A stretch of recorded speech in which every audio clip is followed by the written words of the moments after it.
Things are happening at a terrific speed.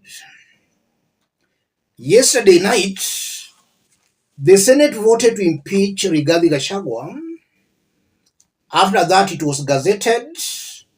This morning, William Ruto nominated Professor Kithure as Rigathi Gachagua's replacement.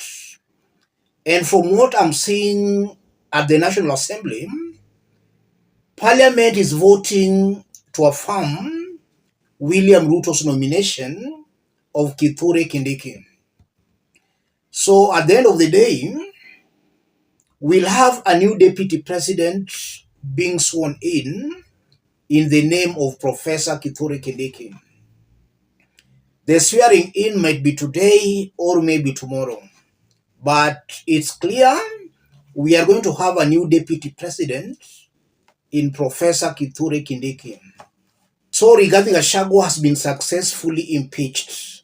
There has been no court order stopping his impeachment. Already we have started seeing some of Rigathi Gachagua's staunch allies saying they told him to resign, but he ignored them.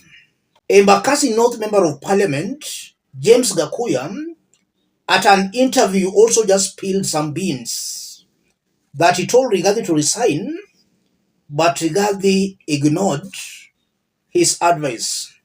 Though that will be a story in our next analysis.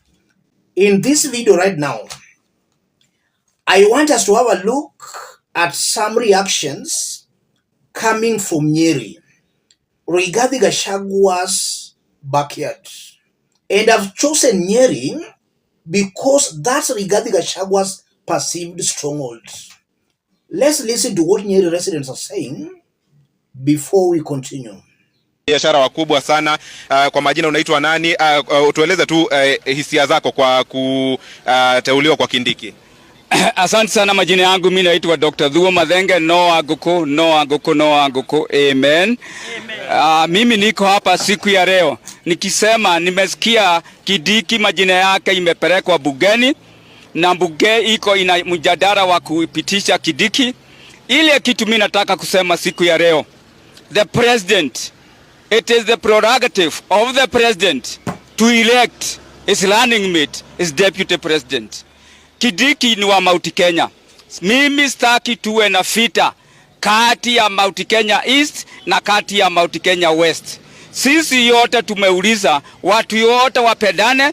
Kama ni Kindiki atapitishwa, sisi tunauliza Kindiki akipitishwa, naye ndugu yetu Rigathi Gachagua apatue right yake ya justice in the courts.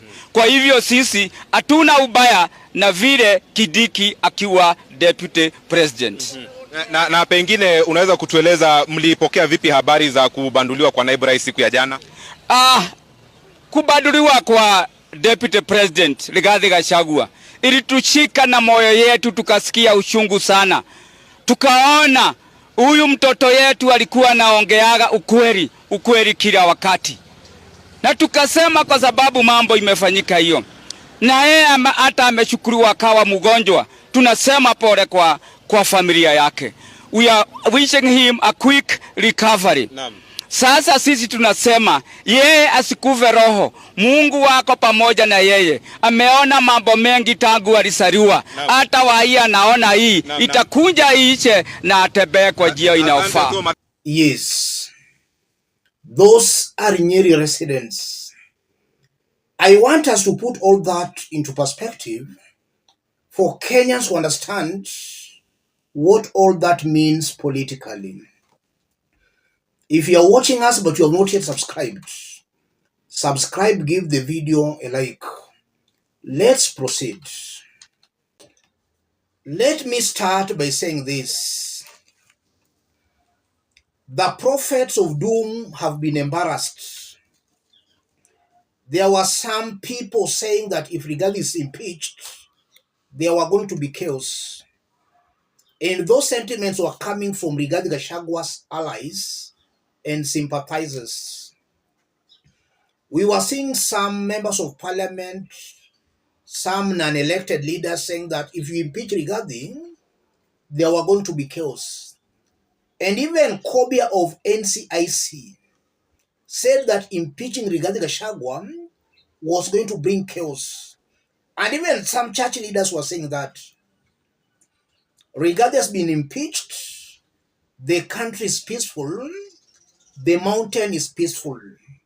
And from those remarks coming from Nyeri, it's clear they have started embracing the new deputy president, Professor Kithure Kindiki. Those who have been following me keenly here, I did state that upon Rigathi being impeached, it will only take a few months and the mountain residents will start rallying around the new deputy president if that new deputy will be coming from the mountain. And already we are seeing that from Nyeri, Rigathi's perceived stronghold. Mount Kenya East, there is no doubt, they embraced Kithure Kindiki long even before Ruto nominated him as the deputy president. So it's very clear that Rigathi is dying politically. Now that he has been impeached, he can't contest for any elective seat. He can't hold any public office. He was warned early enough to resign. He never resigned. Some of his allies were encouraging him not to resign. Now he has been impeached. He can't contest. He can't hold any public office. In a nutshell, Rigathi Gachagua is done and dusted, and he might never make a comeback. New leaders will emerge. Rigathi is done and dusted. If you look at 2027, the only way Kenyans will be able to beat Ruto is if they go the Gen Z way. I'm talking of the Gen Z way because Gen Zs were leaderless, tribeless, and fearless. But if Kenyans decide to go the tribal way, where some Kalonzo supporters think they can team up with the Rigathi Gachagua and some few Kenyans to beat Ruto, Ruto is the master of tribal politics. As I talk, Ruto commands more tribal votes than any of his challengers. So if Kenyans go the tribal way, I'm seeing William Ruto will win with a very big margin. Forget about what has happened in the past months. Kenyans do forget things very easily. And some of you will be surprised here to see the same Kenyans who are attacking Ruto praising him. Kenyans do forget things very fast.